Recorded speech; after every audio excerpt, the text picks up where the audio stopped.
1955 से 1975 तक चले वियतनाम का युद्ध न केवल द्वितीय विश्व युद्ध के बाद सबसे भयानक युद्ध माना गया, इसके अलावा इस युद्ध में कई रहस्यमय और असामान्य घटनाओं के होने का भी दावा किया गया।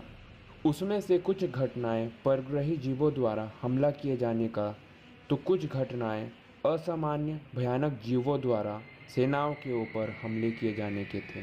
तो दोस्तों, मैं शुभम आज आपको इस युद्ध को लड़ चुके एक सैनिक की कहानी बताने वाला हूँ, जिन्होंने एक सर्च ऑपरेशन करते समय कुछ ऐसी चीज़ों को देखा और महसूस किया जो कि बहुत ही भयानक और दिल दहला देने वाली थी।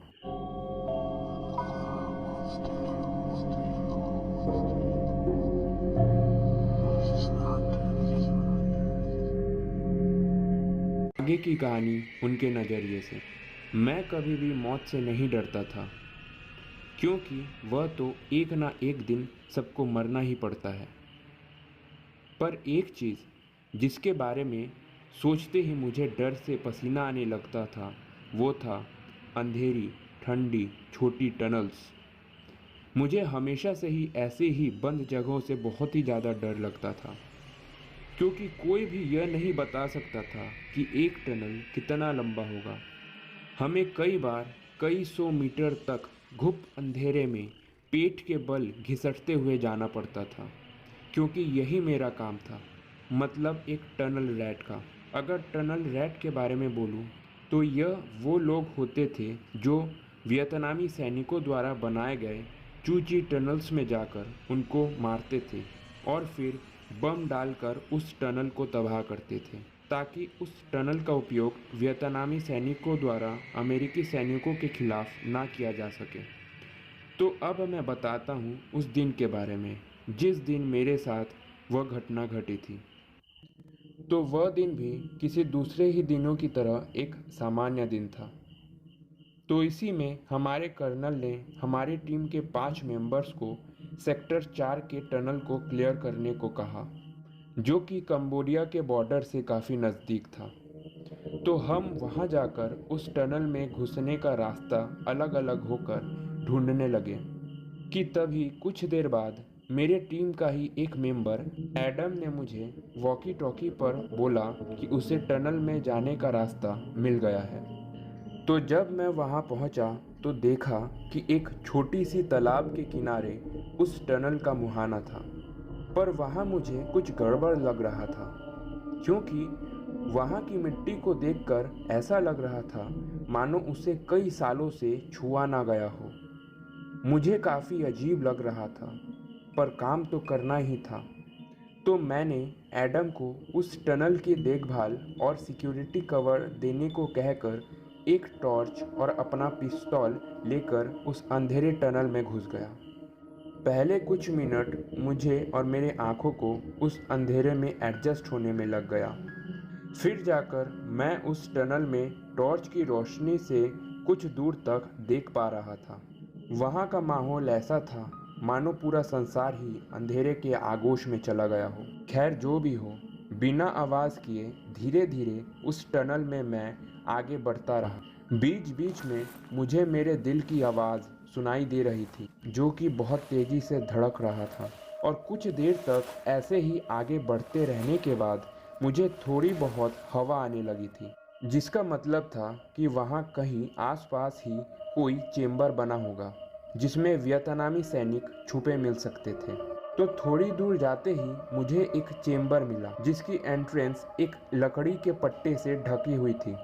तो खुद को क्लोज कॉम्बैट के लिए रेडी रखकर अचानक उस लकड़ी के पट्टे को लात मारकर तोड़ते हुए मैं उस चेंबर में घुस गया और घुसते ही कई राउंड्स फायर कर दिए, यह सोचकर कि वहाँ कई वियतनामी सैनिक होंगे। पर वहाँ मुझे जो मिला उसे देखकर तो मैं भी दहल उठा। चारों ओर खून ही खून, इंसानी मांस के टुकड़े और उनकी हड्डियाँ। मैं ये सब देखकर दहल गया, क्योंकि यह किसी इंसान का काम ही नहीं था इतनी बेरहमी से उनको मारना। उन मांस के टुकड़ों को देखकर तो ऐसा लग रहा था मानो कि किसी चीज़ ने एक ही झटके में उनके शरीर के टुकड़े टुकड़े कर दिए होंगे। मांस के सड़ने की बदबू और एक अजीब सी मनहूसियत थी उस चेम्बर में।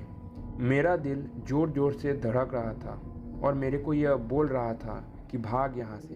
तो तुरंत ही मैं वहाँ से पीछे मुड़कर जाने लगा कि तभी उसी चेम्बर के आखिरी अंधेरे हिस्से से मुझे किसी चीज़ की बहुत ही भयानक तरीके से गुर्राने की आवाज़ सुनाई देती है। वह कोई जानवर बिल्कुल नहीं था, कुछ और ही था, क्योंकि उसके गुर्राने की आवाज़ में मुझे कई और दूसरे जानवरों की आवाज़ एक साथ सुनाई दे रही थी। पता नहीं वो क्या था, पर वह जो कुछ भी था, मैंने उस पर कई राउंड्स गोलियां चला दी। जिस तरफ से वह गुर्राने की आवाज़ आ रही थी उस ओर वह आवाज़ और ज़ोर से गुर्राते हुए मेरी ओर आने लगा,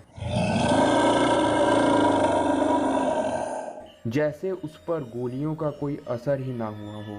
और इसके अलावा अगर वह कोई साधारण जानवर होता तो अब तक तो उसे मर जाना चाहिए था ना।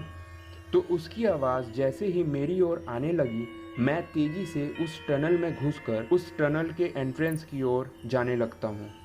मुझे उस चेम्बर में पहुँचने में करीब घंटे भर का समय लगा था और मुझे यह भी पता था कि वह चीज़ ठीक मेरे ही पीछे थी, क्योंकि मैं लगातार अपने पीछे उसके गुर्राने और उसके सांसों की आवाज़ बहुत ही नज़दीक से सुन पा रहा था। मुझे ऐसा लग रहा था कि वह मेरे साथ कोई खेल खेल रहा हो, जैसे कोई छोटा बच्चा अपने खिलौने के साथ खेलता हो। मैं वॉकी टॉकी पर एडम के मैसेज का इंतज़ार करने लगा ताकि मैं उसे बता सकूं कि जितनी जल्दी हो सके वहां से भाग जाओ, पर